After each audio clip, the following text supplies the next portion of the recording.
So welcome to our Digital Scholar webinar. This is hosted by the Southern California Clinical and Translational Science Institute here at the University of Southern California and Children's Hospital, Los Angeles. My name is Eric Peterson. I am the co-director of Digital Recruitment and Scholarship within the SCCTSI. I'm also an associate professor of psychiatry and the behavioral sciences here in the Keck School of Medicine at USC. Everyone knows this by now, but we will take questions today. There is a Q&A section, but there's also just a chat. Please feel free to use either the Q&A or the chat. I will monitor both of those and facilitate the questions at the end of the speaker's presentation today. So we are very excited to have Dr. Arash Javanbakht here today from Wayne State University. He's going to be talking about some really cool work that he's been working on, advanced AI powered augmented reality for treatment of social and occupational dysfunction in post-traumatic stress disorder. And so I'll just give a brief intro and then I'll turn it over to Dr. Javanbakht. So Dr. Javanbakht is an associate professor at Wayne State University in the School of Medicine. He's a psychiatrist and he also serves as the director of the Stress, Trauma, and Anxiety Research Clinic, or it's a STARC lab there at Wayne State. His work is focused on anxiety, trauma, and of course PTSD. He helps civilians, refugees, and first responders that are struggling with post-traumatic stress disorder. His work is really interesting. He's going to show us some videos today of some of the work that he has. So it gets grabbed by the media quite often, and so he's been featured on a lot of different places: CNN, National Geographic, Al Jazeera, NPR, Washington Post, to name a few. And he also has a book. He wrote a book called Afraid, and it focuses on many aspects of fear and anxiety. I've put it in my Amazon cart, but haven't read it yet, but I'm looking forward to checking it out. Goes through why we were scared, evolution of that, the brain and the body, and steeps all that in research evidence too. So I'm excited to check that out. Once again, it's called Afraid. You can definitely find it on Amazon. So now, yeah, I'd like to introduce Dr. Arash Javanbakht, and please take it away. I'll be sharing some very innovative technology that I genuinely am very excited about. And this is basically utilizing augmented reality for treatment of social occupational dysfunction, which can go beyond PTSD. So first, I want to remind the audience, we are not talking about VR, because there are times that I give this talk and after the whole talk, somebody introduces me to someone else and says, did you know about Arash's VR work? We are talking about AR, and I will explain the difference in a little bit. And I also would like to ask the audience to, as we go through this, think about possibilities this technology might bring to you, even outside the scope of what I will be talking about. And I will also sometimes mention those other possibilities that can be used both in research and clinical practice. So I am director of Stress, Trauma, and Anxiety Research Clinic. We love to call it STARC. And I'm a clinician researcher. I am heavily involved in clinic. I treat all sorts of civilian populations with trauma background, heavily working with first responders, survivors of torture, human trafficking, refugees. And we research everything trauma does to the brain and the body, from epigenetic to inflammation, longitudinal course of illness, changes in the symptoms, environmental and biological risk factors. We have a large study working with Syrian, funded by the NICHD, looking at the longitudinal course of symptoms in Syrian and Iraqi refugees who are in America, and its bioenvironmental correlates of risk and resilience. We are working with Ukrainian refugees. We teach schools how to work with refugee children, and we are also involved in advancing treatment methods, whether it's utilizing art and dance and movement therapies for kids or the technologies I will be talking about today. And as Eric mentioned, I am also very much involved in public education through media and the book that you mentioned earlier. This is a quick review of our fundings at this time. Briefly going over the problem that we are trying to address. So fear and trauma-related disorders, whether they are phobias or post-traumatic stress disorder or social anxiety disorder, are very common. Just to keep as a comparison, 1% of the population are affected by schizophrenia, and these are the numbers we are looking at, all these other conditions. And when it comes to PTSD, basically trauma does beyond just developing PTSD. A lot of people have subthreshold symptoms which do not match all full criteria for PTSD, but still have significant dysfunction and distress. So prevalences are higher. And also when it comes to some special populations that are worked with, trauma exposure is higher. For example, the urban residents or first responders or military. And then consequently, that development of PTSD is also higher. Like 20% of first responders, which is firefighters, cops, dispatchers, correction officers, EMTs, pass that diagnostic threshold for PTSD. Refugees and survivors of tortures is much higher. So trauma is a big issue. The consequences are big. Phobias are big. Social anxiety, and these lead to significant dysfunction and distress. So we have, let me see if I have the slide here. So just briefly about what happens with first responders, which is the target population of this study that I will be sharing with you guys. As I said, trauma exposure is very high, and the challenge for first responders, which is police, firefighters, dispatchers, EMTs, correction officers, is that a veteran goes to the combat zone, they get their trauma, they come back here, and they are separate from the environment of trauma, right? Let's say someone who has been in Afghanistan as a veteran, if they are here when they are exposed to people who look like Afghan people or Middle Eastern people, or hear the language, or see some like a contextual relevance, are triggered most. But for the problem and challenge for first responders is that the trauma environment is the life environment. They are invited to go to the same restaurant where they got their trauma, to try to basically spend time with family. So they did a CPR in the neighborhood. They have to go to grocery store in that neighborhood. So that is a big challenge in terms of the triggers that are everywhere in the life of these people. Same applies to a lot of civilians with PTSD. We have a statewide project funded by the state of Michigan, which main focus is on first responders. All the needs of first responders across the state of Michigan, from peer support, prevention, treatment, training, all these different aspects. And we work with, if you want to learn more about this project, you can just look up this website. We work with all disciplines of first responders and try to address all of their needs, including their treatment needs.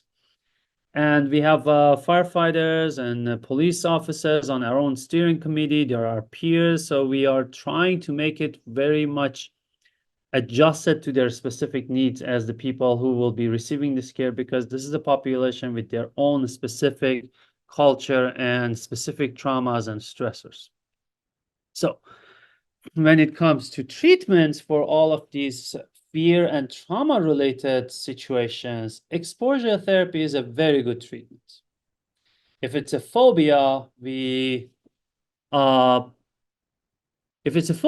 focus on basically exposure to the phobic object. Let's say I'm afraid of dogs for whatever reason, or spiders, and I logically know spiders are safe. They're not dangerous. I mean, sometimes patients come to us and say, I know it's stupid, but I'm afraid of spiders or this and that. To which we answer, it's not stupid. It's just an illogical part of your brain function. It's more of an associative learning or associative functioning, which means for some reason, the spider, the dog, the height, the crowd is associated with danger. You logically know it's not dangerous. The animal brain doesn't understand. So we can sit here and talk about it forever. It's not going to work. The treatment is exposure. You gradually expose the person to the context of their, basically to the phobic object or context, and gradually extinction learning happens in the brain and the fear goes away. It is a good treatment. It works well. This is how I overcame, actually, this happened in Los Angeles. That's how I overcame my own fear of heights. It was part of my treatment where we did the ride in a training fighter jet. But exposure therapy, being such an effective treatment, has significant limitations. Number one is that providers expert in exposure therapy are not many, and feared objects are not available in the clinic. So if someone came to my office and said, I'm afraid of spiders or snakes or dogs, I don't have a spider or a snake or a dog in my office. If someone is afraid of social communications or public spaces, we don't have that situation available. At best, what do? We go ask a few of our colleagues come here, and we don't have the diversity we need for basically that kind of exposure. Even if I go home and bring my Great Pyrenees for someone who's afraid of dogs, again, this is not diverse enough. They may extinguish fear response to that dog, but not others. And then the other thing is that exposure therapy is basically which is based on extinction learning. Extinction learning is context dependent, which means extinction that happens in one context may not necessarily apply to another. And that's why if I do exposure in my office space and the patient is okay with it, if they go to grocery store, they freak out because the fear is not extinguished in that context. So these are the limitations, significant limitations we have in exposure therapy in the office. So we end up showing them some pictures of spiders or dogs or things, and sometimes we are too generous with our time and we go to a grocery store or a coffee shop with the patient. These are not very effective, and those environments are not controllable. So as a result, a lot of times we do what I call, hey, what's up therapy. Just sit, talk and talk and talk, and 2 years later, patient still is disabled. Before I go to actually, no, I can go to this aspect a little bit later. So people have tried to use virtual reality for exposure therapy, where you wear these goggles, you go to a different world, and then you have these scenarios where you do the exposure. Virtual reality is good, and these are some examples, and virtual reality is good specifically when you want to create the environment and context relevant to the avoidances. For example, here we see a veteran wearing these goggles where they are exposed to streets of Iraq or Afghanistan. Basically, it's a model for prolonged exposure therapy, which is the exposure is to trauma, the exposure is to trauma context, the exposure is to trauma memories. And or let's say someone has fear of heights or fear of flying. You wear the goggles, you are inside an airplane. So virtual reality is good in that sense, but it has limitations. The biggest limitation is that you have to create the whole environment. The other limitation is that you're sitting on a chair using joysticks moving around, and people get dizziness, and it doesn't feel very realistic in terms of the mobility and interaction with the real world environment. Exposure happens in the virtual context, which means the extent of the treatment effect may be limited to those virtual contexts. So there's not much of flexibility there. And also, if you want to get it to the realm of telemedicine, then there are challenges, because if I'm wearing these VR goggles and I don't see the real world, I may trip over the coffee table. That's why when I learned about augmented reality, I got very excited. What is augmented reality? Augmented reality is basically a situation. I always use this picture to basically show the difference, because what Iron Man or Tony Stark, whose last name resembles that of our lab, Stark with a C, what he used was augmented reality, which means as you see his eyes, he can see you also. Then there are digital objects and information overlaid on the reality. So the cool thing AR does is that it combines the real and the unreal. The most famous these days of AR technologies is Apple Vision Pro, where you wear these goggles and they offer pass-through augmented reality, which is basically it is doing a live feed video of what is happening in your environment. You wear the goggles, you see the real world.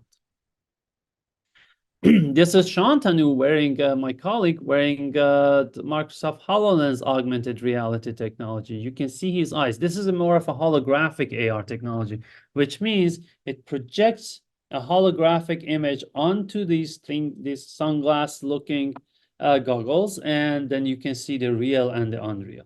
So we are not replacing the real environment. We are adding to the real environment, which allows the patient to walk around and interact with the real world. So similar to VR, you can do Q generalization. You can do as many kinds of dogs as you want, as many different types of spiders or humans as you want. You can do real world contextualization. This exposure to spiders can happen in patient's basement. And you can basically have the real social context as well. They see me as their therapist, they see the real room. So it becomes a lot more immersive in that sense. The patient has a sense of control. They walk around, they interact with these objects, they try to touch them, they try to talk to them. And again, as I said, they have visual access to myself as the therapist. And everything is in one context, so we don't have to create separate different environments the way VR does it. So we can bring the patient, the feared object, the context, the therapist all at once in one place. And the other cool thing is AR allows for telemedicine, because it doesn't matter where you are, I can fit this within the context of your room. And you can walk around that room while I could be anywhere else in the world. So when I learned about this technology, I got super excited. We are trying to look Daft Punk. And I basically went to, reached out to one of these AR technologies. At that time, AR was something very new at the level of startup. There was no Microsoft HoloLens. So I saw a TED talk by one of the CEOs of one of these startups. And this guy was a neuroscientist. So I emailed him, cold emailed him, and he connected me to some programmers who could create a prototype for us. Now, for the prototype, we did this. We have the HoloLens and my laptop connected via a router or a wireless network.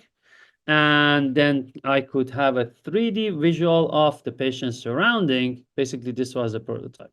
And we thought about what would be a good prototype for kind of phobia. We thought that phobia of objects is too simple and there's no need for it, right? If someone is afraid of needles, you can find a needle. You don't have to create an expensive technology for it. But we wanted something to be also simple enough, not too complicated, that if we failed, we know why we failed. So we thought spiders are great because they are simple enough, complicated enough. They are 3D, they move, they're kind of like the same appearance. Their human mind is forgiving enough if they don't look exactly real. And there are a lot of other studies of real life, like what is it, conventional exposure therapy to tarantulas, and also VR. So that we had some comparison points also. Worked with a company called Crosscom and created the technology you are about to see.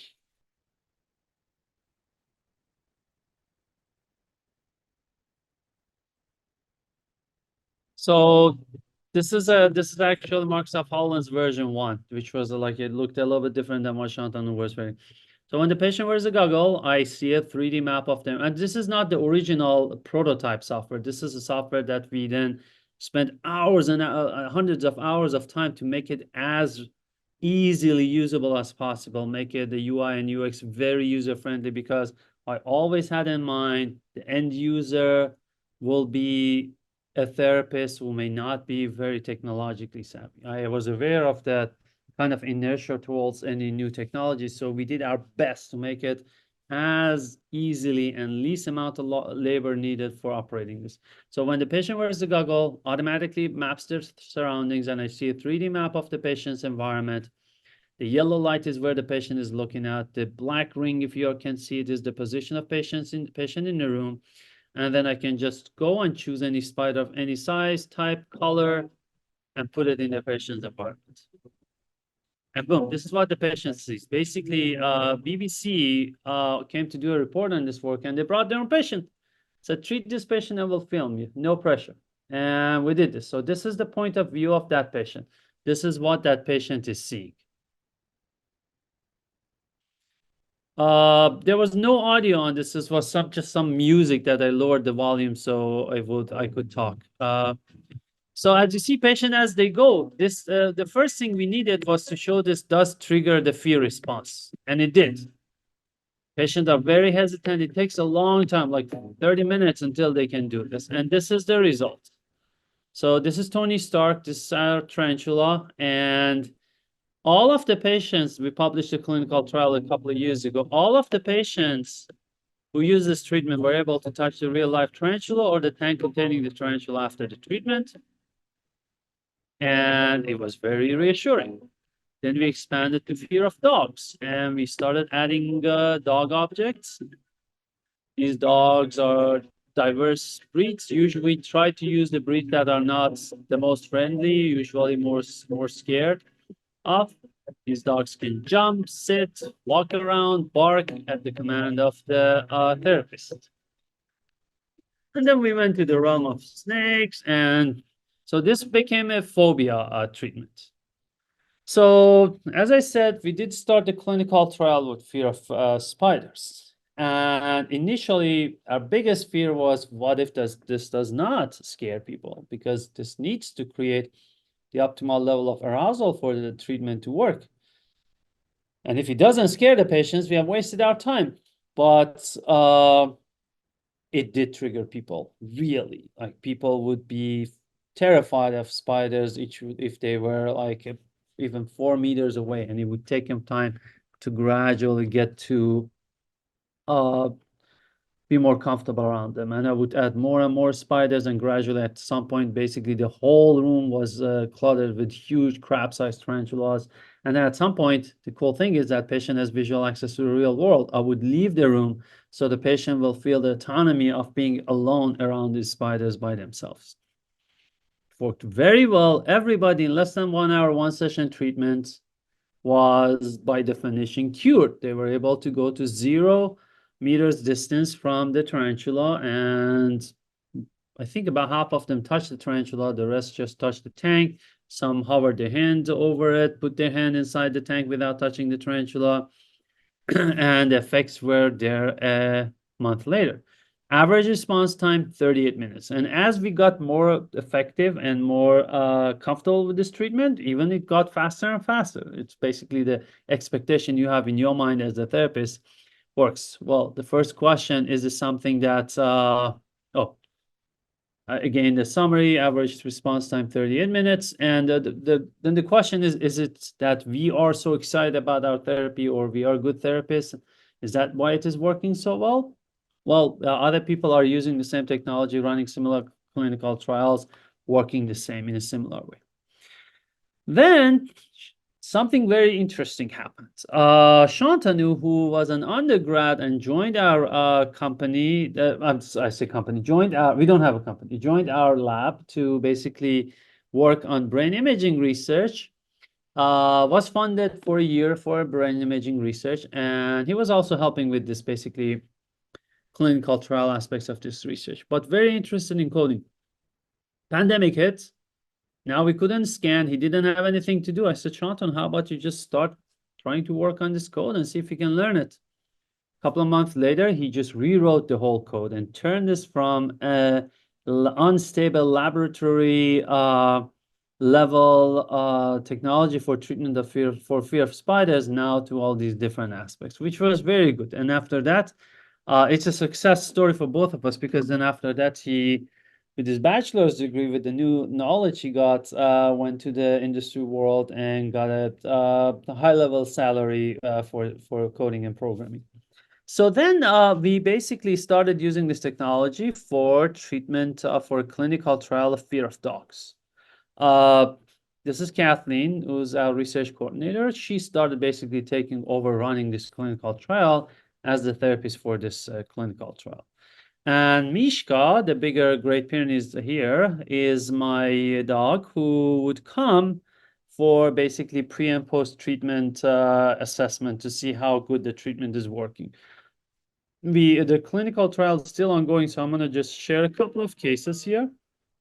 Interestingly, we had a lot of immigrant people as our participants, because a lot of them come from countries where they either didn't have encounters with dogs as pets or had difficult encounters with stray dogs, so they had developed phobia based on experience.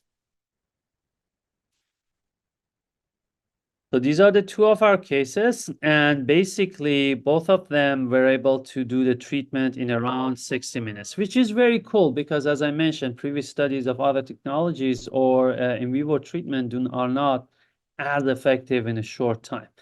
And both of these people were able to, I didn't put the answer. I'm sorry, I'm missing the slide for the results. Both of them were able to go get to my dog. One of them started walking my dog. The other one hugged my dog and took photos with my dog. So we are getting relatively similar results from this clinical trial for fear of dogs. So after this, then, when we established our confidence with this technology working with phobias, we said, how about we go to the realm of humans? Which was a huge leap from what we were doing, because there's something to be comfortable around a digital spider. There's another to feel realistic around a human and not be creeped out or feel this, well, this is so unreal, this doesn't look real. And the complexities of creating humans and having them talk was very, very difficult. We did a lot of trial and errors, and we wasted time and we wasted money on the wrong people and wrong products, and ended up getting lucky. And we met Luke here, who is runs an AR company, XR company, and he has worked with likes of Disney and Marvel and White House. So these guys knew what they were doing.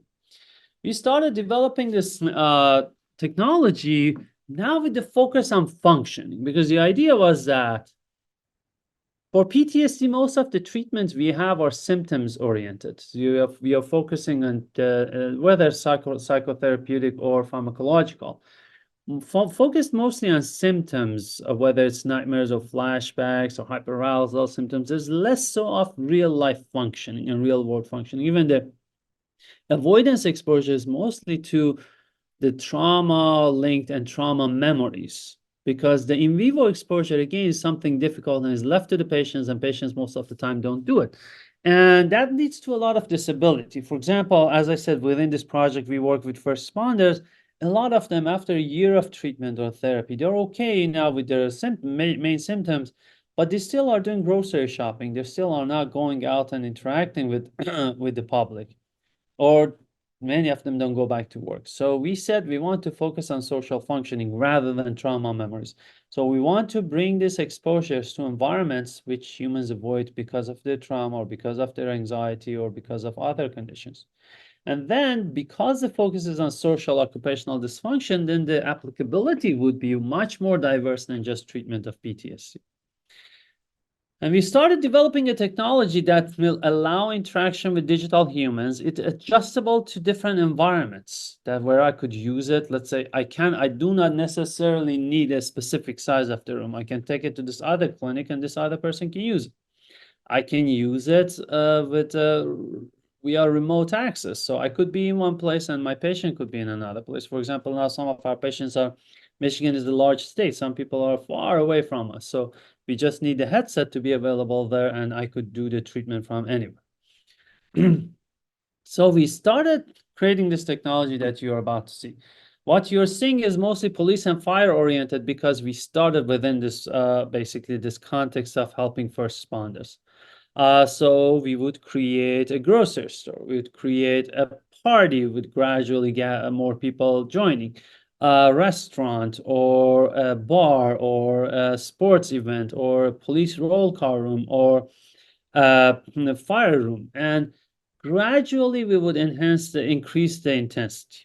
And we said, because we want this thing to be something that a regular average therapist can easily use, we want this thing to be preset scenarios, because not everybody is excited about creating whole scenario.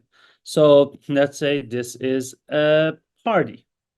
Two women, the least intimidating characters of average size, come in and stand in the farthest left corner and start a conversation with each other. Then another person comes and joins them. Then two more people come and join them. The five more people, and gradually, more and more people. Some people get bigger. Some people get a little bit more interactive with you. Some people become, so the app can identify where you're in the room, and the character will come to you, says something preset and pre-written, and then you as a patient have a safe word. And anytime you say holy cow, the app will stop working and everybody will disappear, and then they can come back. The sound is stereo. I will show you a video. I know it doesn't sound great to just talk about it, but I'm just laying the ground, basically a background of what you will see. And the sound is 3D, which means if you get closer to some of these humans, you will hear them better than the other ones.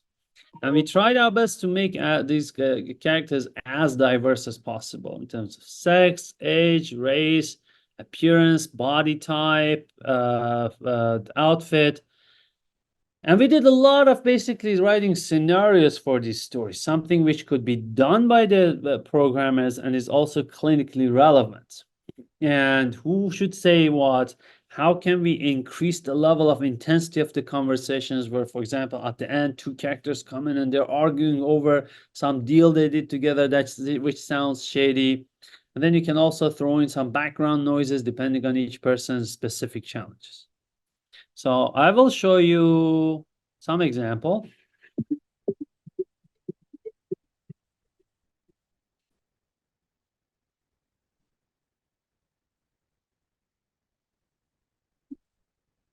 So this is your platform. This is what you see. You see where the patient is in the room, the camera 2, and camera 1 shows you patient's point of view.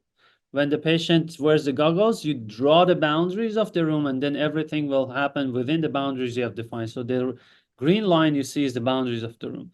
And then you just click next on the intensity, and you can go to the next intensity level, and underneath it tells you what's the next intensity level. You can enter patient's anxiety level from 0 to 10, so it will basically keep records of what patient has experienced. And then on the right side, you see you can throw in any background noise, sound effects to customize it to the patient's need. So here is example of a fire station.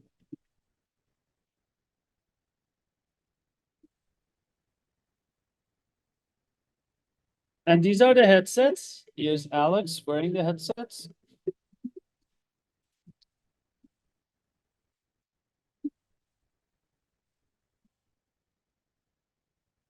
We're really disciplined to pursue this work here with our station.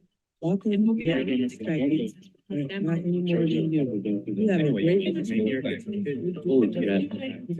a real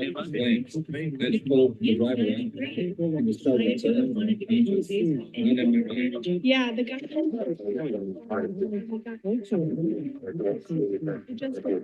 Now critical incidents happens.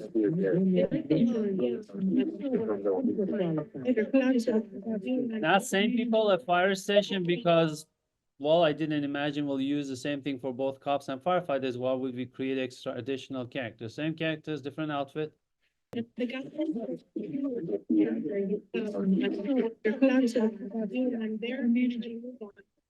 I know we work hard. They're good. They're both playing soccer year round. Now it's the grocery store. How's his family doing with this?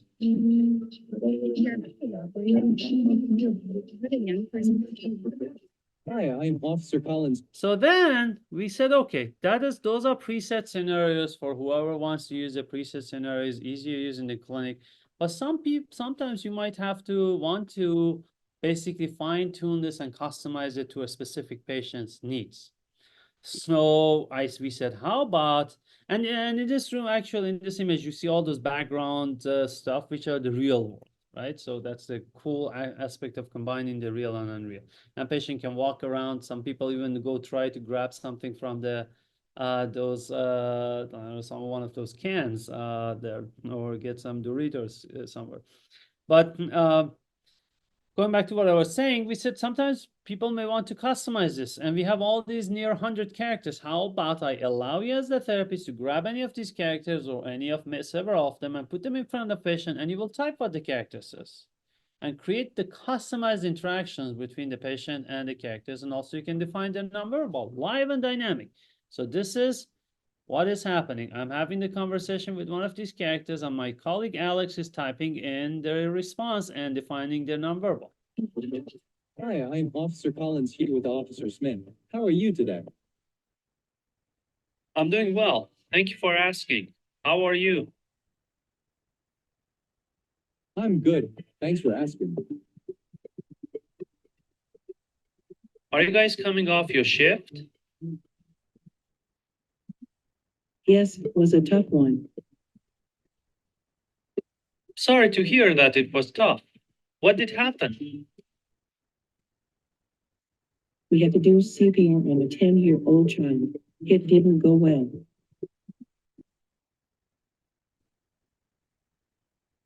And these are the nonverbals. You can do all these different, you can frown, they can smile, so you can create all of those interactions, especially for someone who's not ready to go straight to the fire station, for example. So, started using it in the clinic. Again, we had the same fear. What if it doesn't work? What if it doesn't create the fear response?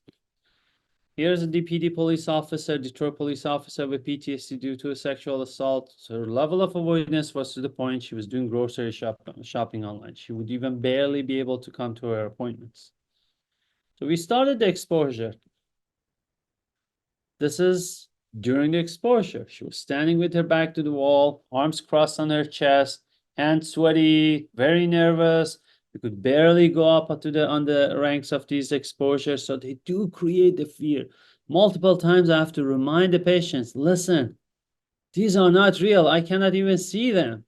But their brain gets them so seriously. Another patient, actually, I will tell you about a couple of other patients after this. Next day, after the first treatment, she sends me this email, which was very encouraging. And she came back for several more treatments. This is actually, she is with the BBC reporter. They are talking about her experiences. She went to her own graduation ceremony. A few months later, got promoted to detective rank, and she's back at work. We have, since then, we have treated several other patients, and this is, for some of them, is much harder to move forward. Like today, I was treating one of these patients, and the first time she could only allow for the whole 1 hour 2 women in that far corner, and after some basically becoming more comfortable, there's the second level for this scenario is this guy who comes and joins those 2 women, and he's quiet and he doesn't say anything. She was terrified of this guy. Even when we upped the level and went to the other levels and other people came, this woman was sexually assaulted. More men came to the room. Even some of these men are angry and yelling at each other. She was still terrified of that one man. And we tried to explore and turns out the person, she was a police officer who went to basically drop a prisoner at a correction at the prison. And one of the prison guards who was sitting there quietly, not doing anything weird, as she's leaving, approaches her from behind and touches her. So basically, the benign looking quiet guy turned out to be the threat. And now this guy is attached to threat. Today, that same woman, today was her 3rd session. She did much, much better. She finished that first whole scenario. She was creeped out by one of the guys because he looked like one of the perverts that was, quote, one of the perverts who was one of her cases that she was pursuing. That guy had assaulted someone else. And the resemblances. So that's why the diversity of characters we have created here in terms of appearance, outfit, race, age, height, body type, all of that creates the opportunity for each patient to bring up their own patterns. Even we choose, okay, we want to put this person in front of this patient. We need this character for you, or this character should be the last one. So that is how it is so strong and capable in triggering the fear responses and kind of being replicating the reality in that sense. So basically what we are doing is that we bring to your office that grocery store, that party, that bar, restaurant, that your patient, you always tell your patient, hey, go do your exposures, and now you can do the exposure. At the next level, we said, how about, so at this point, I'm excited, we just got a DoD grant to basically fine-tune this technology, make it more military trauma related, have some people with military outfit, and then with the consultation of some other people who are skilled in these therapies of veterans with PTSD, and they use it in a clinical trial for treatment of veterans with PTSD in adjunction to traditional ways of treatment. So this is what we are about to start doing now. And then we are excited that so the NIH Director's Office has this NIH Director's Transformative Research Award. We put a grant to start utilizing artificial intelligence and basically running a large clinical trial for first responders with this technology. It's very hard grant to get. It's 5% of applicants across the NIH just get this. So we heard that we are among the top 20%. So fingers crossed now. But we already did create a lot of the artificial intelligence. So we basically write the brain. For example, Kathleen wrote the brain of Amy, who is a 30-year-old woman, elementary school teacher, married, lives in Detroit, and has 2 kids. Her husband is, I think, a librarian. These are the interests. So we basically define this character, we define her flaws, her motivations, and we also choose their mood, how extroverted, how quiet, how talkative, how she is, and we add all of those things. And then you can have a fully automated conversation with this character. So I want you to listen to this conversation, which I had with Amy, and see how she can even transition her roles. I remind you again, this is fully unscripted. Amy was born about a month ago. Hello. Hi. Good to see you. What brings you here today? Can you tell me a little bit about yourself? I'm a police officer, not in a good mood now. I just came from a bad call. Sorry to hear that. No, actually, It sounds like you've had a tough day. Sorry, I have to Deep- go. Talk much. That sounds incredibly difficult. I didn't wife put the would- best. Prefer not to. I didn't put the whole. I didn't cut the wrong conversation. Okay, Talk here. much about it. There was a terrible car crash. We had to pull some people out of the burning car. Oh my goodness. That sounds incredibly difficult. It's understandable that you're feeling down. Do you have any way to relax and take your mind off things? I want to go home now and just relax a little bit and be alone. But you know, with family, it's hard. My wife would want to talk to me, and I don't want to talk about this. I can imagine. It's important to have some time to yourself to process what happened. Have you considered talking to a therapist or counselor? They could help you work through your feelings and give you some strategies to manage stress. I don't trust them. I am more comfortable talking to my own peers. I understand. Sometimes it can be helpful to talk to someone outside of your peer group, but I respect your decision. Can you tell me a little more about what you like to do in your free time? Actually, I want to ask another question because cops don't have a lot of free time. Do you know about the life of a first responder? Yes, I do. My father was a police officer and my uncle was a firefighter and paramedic. I have a lot of respect for the work that you and your colleagues do. It's not an easy job, and it's important to have some downtime to recharge. Do you have any hobbies or interests that you enjoy when you do have some free time? Yeah, I like to do fishing. Hobby that you enjoy? So I want to move a little bit forward now and show you the role transition. How long have you been a police officer? That's interesting. Archery requires a lot of focus and concentration. I've always been impressed by people who can do it well.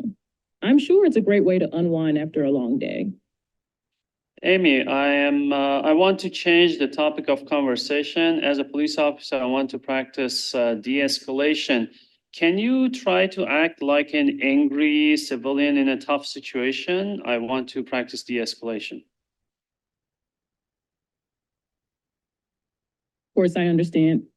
I'll do my best to simulate an angry civilian in a tough situation. Please keep in mind that this is just a role play, and I'm here to help you practice de-escalation techniques. Okay, let's go.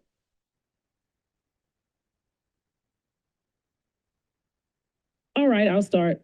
Listen, officer, I can't believe you're giving me a ticket for this. I was just trying to get to work, and now I'm going to be late because of you. This is ridiculous. But ma'am, you were speeding. That can put your life and others in danger. That's not the point. The point is that you're just doing this because you have a power trip. You think you're better than me just because you're a cop? Well, let me tell you something, buddy. You're not better than me. I pay your salary and you're not doing your job if you're just going to harass people like me. But what would make you think that I'm not doing my job and I want to just give you our time? Oh, so now you're trying to be condescending? That's even worse. You think you can just talk down to me and make me feel better? Newsflash, officer, it's not working. I want you to take responsibility for your actions. You're not some kind of god just because you have a badge.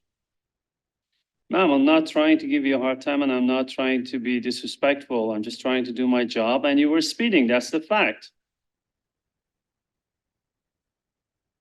Fine. Whatever. Just give me the ticket and stop wasting my time. But you can bet I'm going to contest this.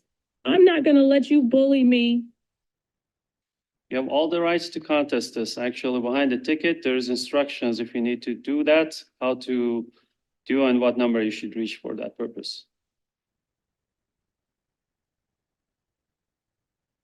Oh, fine. Thanks for nothing. Amy, thank you. This was amazing. You're welcome. I'm glad I could help you practice de-escalation techniques. Remember, stay calm, empathize, and focus on. So that was my interaction with Amy that basically made our own jaws drop. And in other instances, we have asked Amy to do other things and be, for example, a psychotic patient in the ER that I need to, as a doctor, practice de-escalation with. And so now it can expand their utility to a lot more. And at the next level, we are not only adding to the scenarios. For example, this is now the same room. It's basically a party gathering. Now it's a restaurant, and it's a lot more better and like a solid and 3D when you wear the goggles. Here, the images don't look clear enough. And there's basically, if the guy in the suit and tie is my own cameo. The way these characters are designed is that you give them a face and they basically create an AI created version of that face. And also you give them all the details of the outfit. So they were nice enough to put some hair on my head.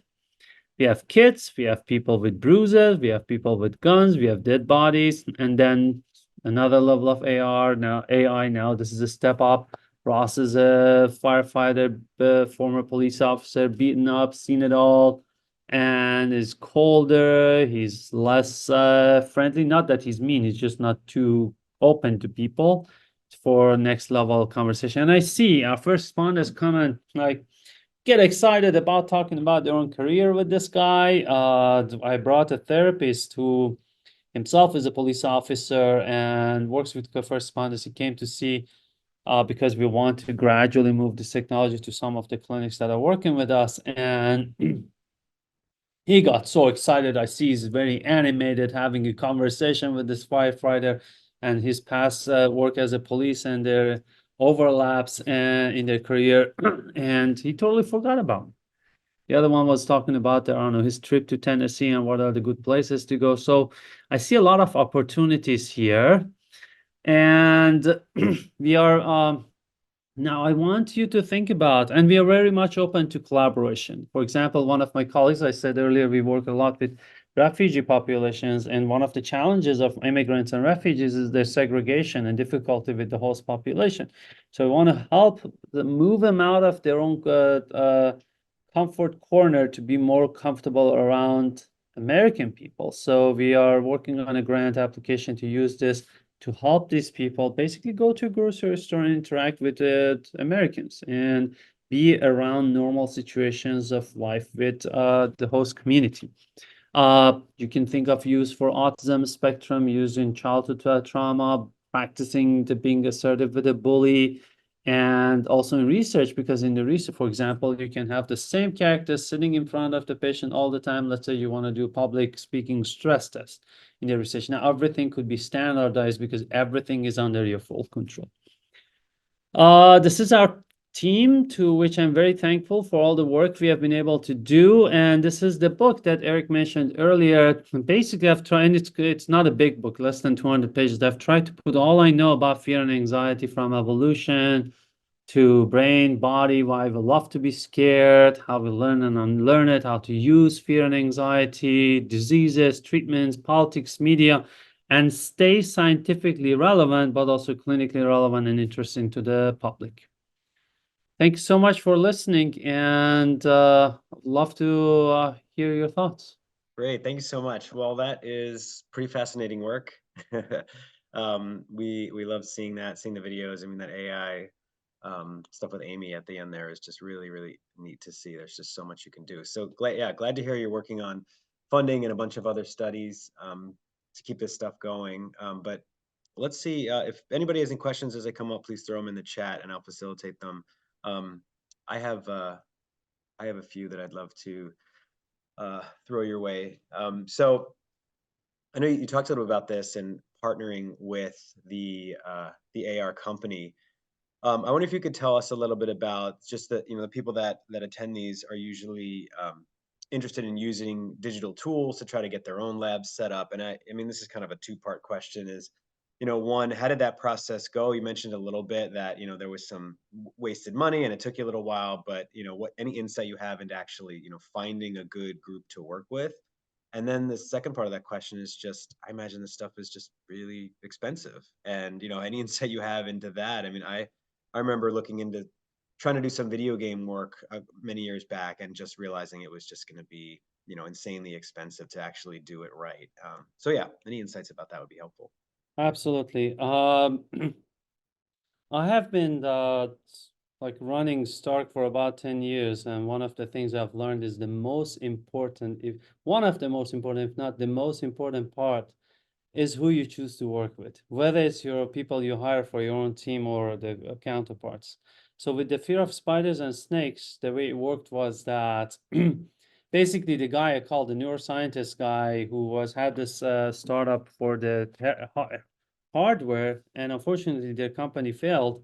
He introduced me to a couple of companies, and he already said, this company will only look for your money. This other guy is interested in doing something useful. So I basically dated both of them a little bit, and this guy turned out to be a son of a former faculty at my institution, and he was genuinely interested in basically doing something impactful. And we brought him in, and of course, we had some limited funds. So for these kind of technologies, sometimes technologies that have possibility for commercialization, they are kind of seed funds. We found about, I think, $35,000 from our state that would allow us to fund the basic prototype. And one big question here is, what is the minimum level of prototype you can create to have something meaningful but useful? So we basically, this original software was so ugly and not much maneuverability, just like to be able to have a functioning spider, a few functioning spiders out there, which did serve our purpose. And then we had that minimum viable prototype that worked. For the humans, so the challenge was this was very uncharted territory, like 3-4 years ago when we started. Nobody was even doing this in the world of entertainment. So we had to look and look and look who can even do this. And as you said, money was a big limitation. We had like $50,000. These bigger companies, you go to them, they want to start with like $200,000. So we found a couple of freelance programmers. They created their MVP was not able to be functioning. That was the challenge. And we wasted time, and they gave promises, and humans would just float and go to the place. It was very rigid. You had to stand specifically in one part of the room for it to work. And that was a big challenge. And then at some point, I realized that this is not working. And that is important when you decide this isn't working. And I said, we got to go start looking. So we started looking, but we got lucky with the funding. Here's where I cannot give a good advice, because within the project we have funded for the first responders, we had a lot of money to spend on this. We were given good amount of money, which is like almost $500,000 we have spent so far in this technology. That allowed us to hire these people and work with them. But if we didn't have that, probably instead of creating these 5 scenarios and the scene generator and the Wi-Fi to Wi-Fi capabilities, I would say, how about we just have the crowded room and have the police or fire station and see if it works or not. Like for veterans study, we have about $50,000 for the fine tuning. So we can so now we're gonna go talk to therapists and patients, and they give us ideas, and then we sit with the programmers. A lot of it happened this way. We sit together and see, okay, what are your limitations? What are my needs? What are my necessary needs? For example, in these characters, there's this woman who's on the phone and angry and walks around the room. Her coding was difficult and expensive, and she's the least useful character because she doesn't trigger anybody in this. So finding the minimum relevant, important, what are the most important things? And that makes it be cheaper and helps it be done more easy. Yeah, I love that. Okay, minimum relevant. Yeah, that's really neat. I mean, that's super helpful. I also like what you said about, there are people out there that, aren't just in it for the money. There are people that might have, somebody who has experience with addictions or PTSD or anxiety or something, and they want, they're just motivated to kind of help people. that know what they're doing in the terms of the science, and that are clinicians, and they have the tech space. And so partnering with some of those people really can help along. And sometimes the other thing is that, so for, as you said, the company we're working with now is that they are excited. They are like, they have their heart in it. But sometimes you can also find people who have done this, right? Let's say somebody now wants to do something like, we use this kind of technology like this for, I don't know, some research or some clinical trial. They can come to us and say, hey, how about, can we use your technology for this, right? And because it is not commercial yet, you would love that because I want more data out of it, right? So sometimes finding other people who have done this at least helps with guiding the path, which helped me a ton. I worked with a lot of VR people, although some of them see us as competitors, but a lot of them were very helpful to find out what works and what doesn't work. Amazing. This is great, super insightful, and also just really entertaining. So it's so cool to see the work you guys are doing. Really interested to see where you keep going with this. And I know that AI is just becoming, and machine learning is just becoming more and more interesting. So we're gonna have a lot more topics on this in the future, just so everybody knows. And this is just one of many. There is a survey. If you guys could just click on that survey and just give us a little bit of feedback, we'll share this with you, Dr. Javanbakht. And so, yeah, let's wrap up now, and just want to thank you again so much for coming. We really appreciated this talk, and yeah, hope everybody has a good rest of the day. Thanks for having me. You all have a good day.